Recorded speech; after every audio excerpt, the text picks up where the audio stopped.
ये है दिल्ली दर्पण। भारतीय जनता पार्टी के लोगों ने और एक हमारे यहाँ दफ्तर है, उस दफ्तर में जो खबर प्लांट करते हैं लोग, उनके माध्यम से कहा गया कि ये दवाएं नकली हैं। कहीं पे भी ये नहीं कहा गया ये ड्रग फेक है, नकली है, जहर है, स्पूरियस है, ऐसा कहीं नहीं कहा गया, क्योंकि एक आधिकारिक तौर पे आप ये नहीं लिख सकते, क्योंकि ऐसा था नहीं। जिस कॉन्स्टिट्यूशनल ऑफिस ने ये खबर प्लांट करी, उन्होंने ये प्लांट किया कि ये नकली दवा है, ये फेक ड्रग है, उनकी गलती है। आप भी केमिस्ट नहीं है, मैं भी केमिस्ट नहीं हूँ। भारतीय जनता पार्टी के उत्तर प्रदेश, हरियाणा में भी यही कंपनियां जो हैं दवाइयां दे रही हैं, तो हमारे लिए नकली बनाएंगे, उनके लिए असली बनाएंगे, ऐसा कोई ना होगा। साथियों कुछ दिनों पहले आप मीडिया के दोस्तों की माध्यम से ही ये जानकारी मिली कि दिल्ली सरकार के कुछ अस्पतालों के अंदर कुछ सैंपल्स दवाइयों के स्टैंडर्ड के नहीं पाए गए। ये एलजी साहब के दफ्तर से ये खबर दी गई, हालांकि मेरे पास ऑफिशियल कॉपी नहीं पहुंची थी, आप लोगों के पास पहुंच गई थी। उसी से पता चला और उसके अंदर अलग अलग सैंपल्स के विषय में बताया कि करीब 43 सैंपल्स दिल्ली सरकार के 3 हॉस्पिटल से लिए गए, एबास से, एलएनजेपी से, डीडीयू से, और उन 43 सैंपल्स के अंदर 5 सैंपल्स एनएसक्यू डिक्लेयर किए गए। एनएसक्यू मतलब नॉट ऑफ स्टैंडर्ड क्वालिटी। और आप देखेंगे कि इस आधिकारिक रिपोर्ट के अंदर यही शब्द बार बार इस्तेमाल किया गया है, नॉट ऑफ स्टैंडर्ड क्वालिटी। कहीं पे भी ये नहीं कहा गया ये ड्रग फेक है, नकली है, जहर है, स्पूरियस है, ऐसा कहीं नहीं कहा गया, क्योंकि एक आधिकारिक तौर पे आप ये नहीं लिख सकते, क्योंकि ऐसा था नहीं। मगर अनधिकारिक तरीके से भारतीय जनता पार्टी के लोगों ने और एक हमारे यहाँ दफ्तर है, उस दफ्तर में जो खबर प्लांट करते हैं लोग, उनके माध्यम से कहा गया कि ये दवाएं नकली हैं। मुझे भी लगा कि हो सकता है शायद दवाएं नकली हो। मैं तो कोई फार्मासिस्ट नहीं हूँ, मैं केमिकल इंजीनियर नहीं हूँ, मैं डॉक्टर नहीं हूँ। मगर जब इस रिपोर्ट के अंदर जो टेस्ट रिपोर्ट्स पीछे लगी हुई हैं, ये टेस्ट रिपोर्ट्स थी जो इस विजिलेंस की रिपोर्ट जो एलजी साहब ने सीबीआई को भेजी, उसमें लिखी हुई थी। जब मैंने उसको ध्यान से देखा और अपने फार्मासिस्ट से बात की, कुछ प्राइवेट फार्मासिस्ट से बात की, कुछ प्राइवेट डॉक्टर से बात की, तो मुझे बड़ी हैरान करने वाली बातें पता चली। आपको बता रहा हूं, आप भी अपने लेवल पे कंफर्म कीजिएगा। पहली रिपोर्ट जिसको बताया गया कि वो नॉट ऑफ स्टैंडर्ड क्वालिटी है, आप ध्यान दीजिए कि मैं एक शब्द इस्तेमाल कर रहा हूं, नॉट ऑफ स्टैंडर्ड क्वालिटी। मैं ये नहीं कह रहा कि ये दवा नकली है, स्पूरियस है, क्योंकि ये नकली नहीं है।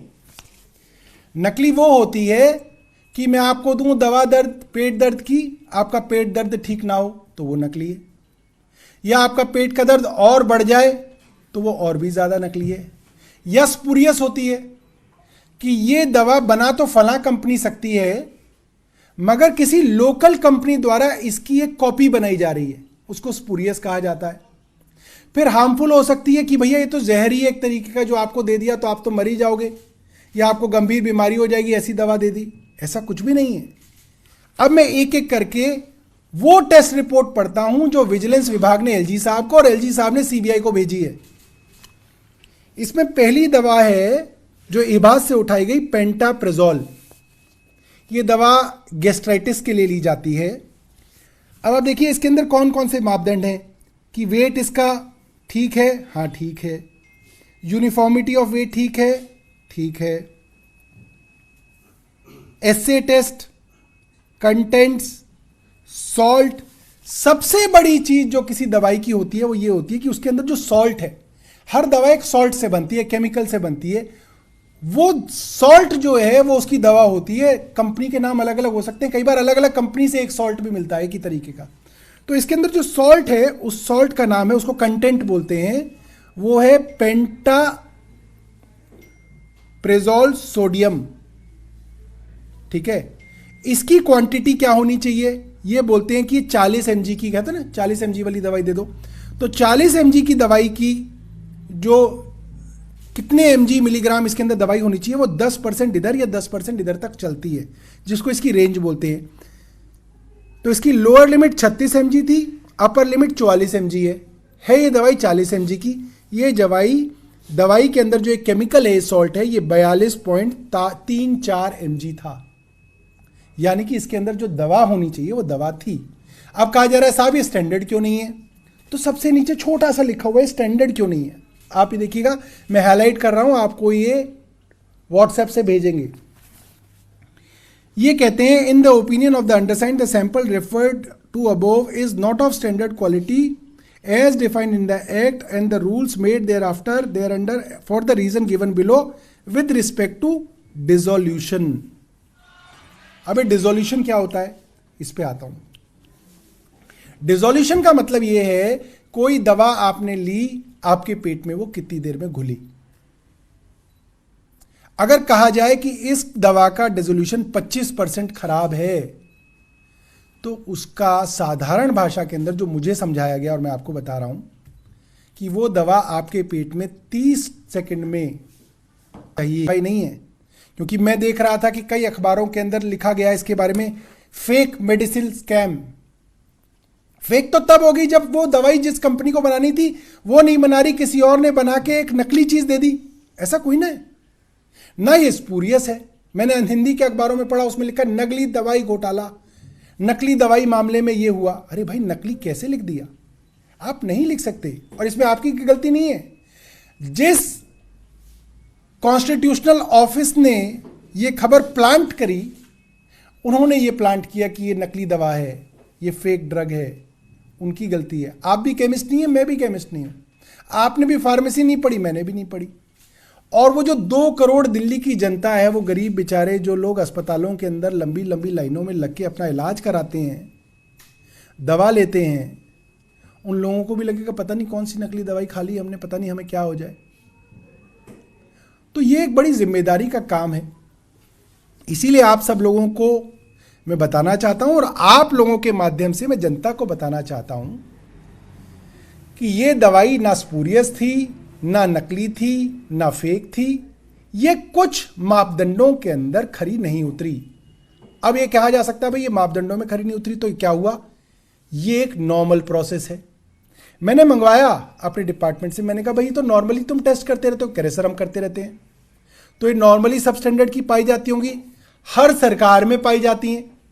अब ये नहीं हो सकता कि ये जो इतनी बड़ी बड़ी कंपनी है ये सिर्फ दिल्ली सरकार के लिए दवा बना रही हैं, ये कंपनियां सबके लिए दवा बना रही है। केंद्र सरकार के अस्पतालों में भी यही कंपनियां दे रही हैं, भारतीय जनता पार्टी के उत्तर प्रदेश हरियाणा में भी यही कंपनियां जो हैं दवाइयां दे रही हैं। तो हमारे लिए नकली बनाएंगे, उनके लिए असली बनाएंगे, ऐसा कोई ना होगा। यही दवाइयां हैं और ये एक नॉर्मल प्रैक्टिस है। दवाइयों के सैंपल पिक किए जाते हैं, उसके अंदर कोई दवाई अगर non standard, not up to the standard quality पाई जाती है तो उस दवाई को इस्तेमाल करने के लिए रोका जाता है। उसका पूरा का पूरा बैच उस कंपनी को वापस कर दिया जाता है, उसकी पेमेंट रोक दी जाती है और कहा जाता है कि आप नया बैच दीजिए जो स्टैंडर्ड क्वालिटी का हो। ऐसा भी नहीं है कि इस चीज को कहने से आप ब्लैकलिस्ट करते हैं कंपनी को, ये प्रोसीजर में ही नहीं है। अगर ये इतनी बड़ी बात होती तो ये सब जगह प्रोसीजर में होती कि अगर किसी की नॉट स्टैंडर्ड दवाई मिल जाए तो आप उसको ब्लैकलिस्ट कर दीजिए, उस कंपनी को बंद कर दीजिए, उस पर ताला लगा दीजिए, उसको सील ही कर देना चाहिए फिर तो। मगर ये किसी सरकार के अंदर ये नियम नहीं है, क्योंकि ये एक स्टैंडर्ड नॉर्मल प्रैक्टिस है। अब मैं दूसरी दवाइयों के ऊपर आता हूं। दूसरी दवाइयों के ऊपर आने से पहले मैं आपको ये भी बताता हूं कि जब मैंने सीपीए से पूछा कि आप जो टेस्ट वगैरह करते हैं उसकी क्या रिपोर्ट है जो आप पिछले सालों करते होंगे, तो उन्होंने बताया कि 2022-23 के अंदर 281 सैंपल उठाए गए, जिसके अंदर 12 sample not of standard quality पाए गए। ठीक है। 2023-24 के अंदर 651 सैंपल उठाए गए टेस्ट करने के लिए और उसके अंदर 20 sample not of standard quality पाए गए। अब मैंने आपको पेंटाप्रेजोल के बारे में बताया, इन्हीं की रिपोर्ट है, एलजी साहब ने जो भेजी है सबको, सीबीआई को। उसकी अगली पे आ जाते हैं। ये है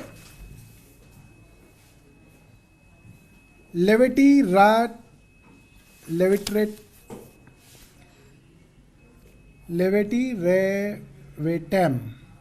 ये दवाई इलेप्सी की होती है, 650 mg की दवाई है।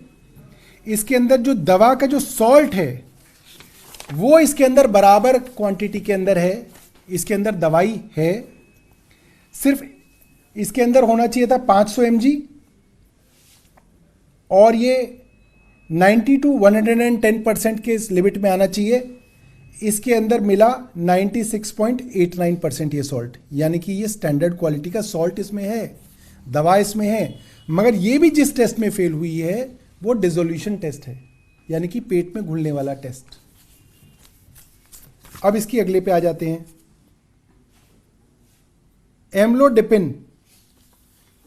एम्लोडिपिन के अंदर आ जाते हैं। इसके अंदर 5 mg की दवाई है। ये 90% to 110% सॉल्ट होना चाहिए। इसके सॉल्ट का नाम जो है वो इसमें दिया हुआ है। वो सॉल्ट इसमें 5 mg की बजाय 4.98 mg था, यानी कि लिमिट के अंदर था। सॉल्ट उसके अंदर है, वही सॉल्ट है जो होना चाहिए, दवा वही है। मगर इसके अंदर जो टेस्ट जो है जो सही नहीं पाया गया वो रिलेटेड सब्सटेंस वाला है। रिलेटेड सब्सटेंस मतलब कि कई बार दवाइयों के अंदर उसको स्टेबलाइज करने के लिए कोई एडिटिव डाला जाता है, वो एडिटिव इसके अंदर पर्याप्त नहीं पाया गया, ये इसलिए इसको सबस्टैंडर्ड माना गया है। ये बीपी की दवाई होती है, एम्लोडिपिन। इसके बाद मैं अगली दवा पे आता हूं,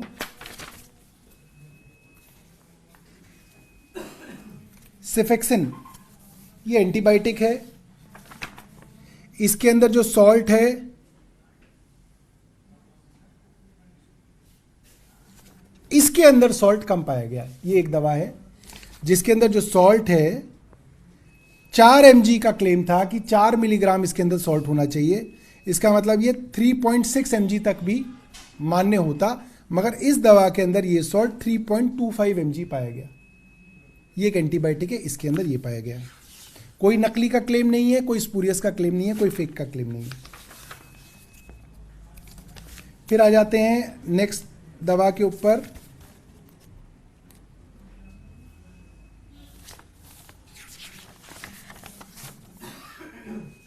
डेक्सामिथासोन। ये एक स्टेरॉइड है।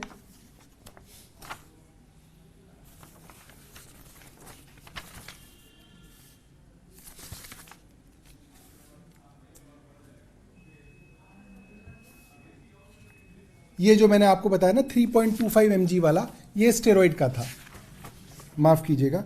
जो मैंने आपको एंटीबायोटिक का बताया था सेफेक्सिन, वो रेजोल्यूशन के अंदर जो है वो ठीक नहीं पाई गई है। इसके बाद अगली दवा है जो आखिरी में जो छठा टेस्ट इन्होंने बोला, 5 टेस्ट की रिपोर्ट एक बार आ गई थी, एक छठे के लिए एक बार और अखबारों के अंदर दिया गया कि एक और दवाई जो है नकली पाई गई। इन्होंने कहा उसके अंदर भी सोडियम वेल्पोरेट के नाम से आपको बताया गया कि एलिप्सी की दवाई जो है दिल्ली सरकार के अस्पतालों में नकली थी, वो भी जिस टेस्ट के अंदर सही नहीं पाई गई उसका नाम भी डिसोल्यूशन टेस्ट ही है। तो आपके माध्यम से दिल्ली की जनता को हम लोग आश्वस्त करना चाहते हैं कि ये जो अफवाहें भारतीय जनता पार्टी फैला रही है वो किन कारणों से फैला रही है वो लोग वो जानते हैं, मगर मोटे तौर पे इस तरीके के टेस्ट्स दिल्ली के अस्पतालों में और अन्य अस्पतालों में एक रूटीन प्रोसेस के दौरान कराए जाते हैं। उसके अंदर कुछ दवाइयाँ कुछ टेस्टों के अंदर नॉट स्टैंडर्ड पाई जाती रही हैं, हर राज्य में पाई जाती हैं। आप एम्स में पता कीजिए, आरएमएल में पता कीजिए, वहाँ भी पक्का पाई जाती होंगी। और उनका यही प्रोसीजर होता है कि जो दवाई नॉट ऑफ स्टैंडर्ड क्वालिटी पाई जाती है वो वापस भेजी जाती है, उसकी जगह नया बैच आता है। जो दवाई नॉट ऑफ स्टैंडर्ड है उसकी पेमेंट नहीं की जाती। तो मैं ये चाहूँगा कि आप एक अपने अखबारों में, अपने टीवी में इसलिए लिखिए क्योंकि बहुत सारे गरीब लोग, मिडिल क्लास लोग इन अस्पतालों से दवाइयाँ लेते हैं और आज उनको डराकर उनको उनके इलाज से महरूम रखा जा रहा होगा। ये लगभग वैसा ही है जैसा 2019 के अंदर दिल्ली का पानी जहरीला था और कोई भाजपा का नेता दिल्ली छोड़ के नहीं गया कि जहरीला पानी नहीं पीना। वो अभी भी यहीं टिके हुए हैं, वो अभी भी प्रेस कॉन्फ्रेंस कर रहे हैं, मगर वो 2019 में वो दिल्ली का पानी जहरीला हो गया था, फिर चुनाव हार गई भारतीय जनता पार्टी 2020 में, फिर वो पानी फिर से ठीक हो गया। ऐसी आज दवाइयाँ जो हैं कुछ महीनों के लिए भारतीय जनता पार्टी द्वारा जहरीली बताई जा रही हैं। इनके रिश्तेदार, इनके जानकार अभी भी उन्हीं अस्पतालों में जाके लाइन लग के जो है वो दवाइयाँ ले रहे होंगे, क्योंकि इन्हें मालूम है कि दवाइयाँ ना नकली हैं और ना वो फेक हैं, ना वो स्पूरियस है। कुछ जो गलतियाँ हैं वो पाई गई हैं, उसके ऊपर कार्रवाई होगी और ये कार्रवाई हमेशा से होती रही है। कोई आपका सवाल हो? एक खबर और ये आ रही है कि जो मोहल्ला क्लिनिक को लेकर सिफारिश की थी सीबीआई इंक्वायरी की, उसको भी गृह मंत्रालय ने आगे भेज दिया है, मतलब उस पर भी सीबीआई। अरे तो इसमें क्या बड़ी बात है? एक बात तो ये कोई खबर है कि सौरभ भारद्वाज जी ने भेज दिया, फिर मुख्यमंत्री जी ने मान लिया? इन्हीं के तो हैं सब कुछ, इन्हीं का विजिलेंस डिपार्टमेंट, इन्हीं के एलजी, इन्हीं की एमएचए। 3 बार खबर चलाई जाती है, साहब विजिलेंस ने भेज दिया, ओह हो, साहब एलजी साहब ने भी भेज दिया, अरे कमाल हो गया, अरे एमएचए ने भी मान लिया, अरे क्या बात हो, ये क्या जो है सर्कस बना रखी है, कमाल कर रखा है। फरिश्ते योजना को लेकर जो सुप्रीम कोर्ट में आप गए थे, उसमें कोर्ट ने कहा है कि अगर गुमराह करने की कोशिश की तो दिल्ली सरकार पर भारी जुर्माना लगाया जा सकता है। नहीं, वो तो कोई भी गुमराह करेगा तो उसके ऊपर भारी जुर्माना लगाया जा सकता है, उसमें क्या है? कोई भी गुमराह नहीं करना चाहिए, किसी को भी गुमराह नहीं करना चाहिए। कोर्ट के अंदर फरिश्ते स्कीम के अंदर जब से हम लोग सुप्रीम कोर्ट में गए हैं, फाइनेंस डिपार्टमेंट की तरफ से कहा जा रहा है कि वो पेमेंट कर देंगे और उन्होंने आज के लिए कहा है कि आज वो हेल्थ डिपार्टमेंट की रुकी हुई पेमेंट्स कर देंगे। और हेल्थ डिपार्टमेंट ने भी बहुत सारे जो रुके हुए बिल्स थे फरिश्ते स्कीम से संबंधित, उनको प्रोसेस किया है पिछले कुछ दिनों के अंदर। इसलिए हमने सुप्रीम कोर्ट के अंदर कहा है कि इनकी तरफ से ये कहा गया है कि ये लोग पेमेंट्स कर देंगे, लिहाजा फिलहाल हम अगली डेट पे जो है इसका पूरा ब्यौरा कोर्ट को देंगे कि इन्होंने कितनी पेमेंट्स दे दी और कितनी अभी भी रोकी हुई हैं। लेटेस्ट खबरों के लिए सब्सक्राइब करें हमारा YouTube चैनल या फिर लॉग ऑन करें www.delhidarpantv.com। खबरों की कवरेज और विज्ञापनों के लिए संपर्क करें।